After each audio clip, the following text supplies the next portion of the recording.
You're very much welcome to the broadcast. We start off tonight with some drama in Parliament, where members of Parliament allied to the Azimio Coalition are threatening to table a motion to impeach National Assembly Speaker Moses Wetangula. This is after Wetangula declared the Kenya again.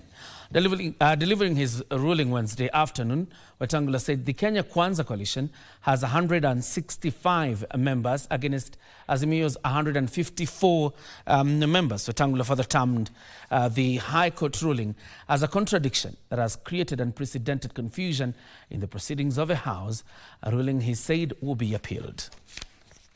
I have not received order. I still have a little more to go. The Speaker of the National Assembly has now put to rest the debate on who is the majority coalition in the House. Honourable members, yesterday when all of you submitted, I kept quiet and listened. I implore you also to keep quiet and listen. It's a quid pro quo.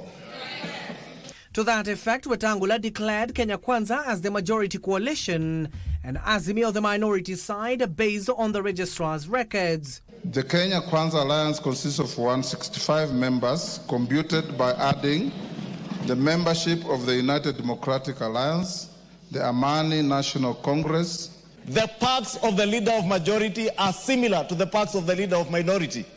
These seats are nothing personal to anybody. Wetangula further termed the ruling by the High Court, which cited Azimio as the majority coalition, a contradiction that created unprecedented confusion in the proceedings of the House, witnessed Tuesday afternoon after the Azimio members occupied the seats of the majority side. A reading of the judgment reveals glaring factual and legal contradictions. I instructed that an appeal be lodged against the judgment forthwith. The Speaker downplaying calls by Azimio members to cede office to Deputy Speaker Gladys Bos-Cholei, citing that the court ruling was biased. The directive by the Speaker not going down well with the Azimio legislators, who are now calling for his impeachment. It is going to be messy, it is going to be noisy, and it's going to have casualties. I promise. And that's not the end. We are going to take further action. Because of that issue that has been raised here of separation of powers, when the court issues an order, that order or a ruling, that ruling has to be respected.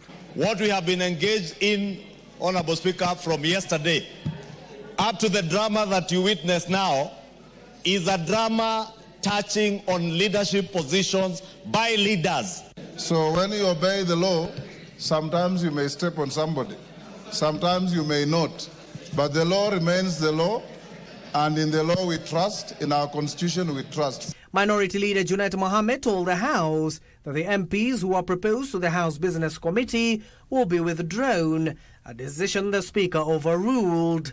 And as Azimio, as we had indicated, this is not the end. We have withdrawn our members from the House Business Committee. And with or without the participation of the 4 members of the Azimio Coalition, the House Business Committee would sit. Abdiaziz Hashim for Prime Edition. Is properly and duly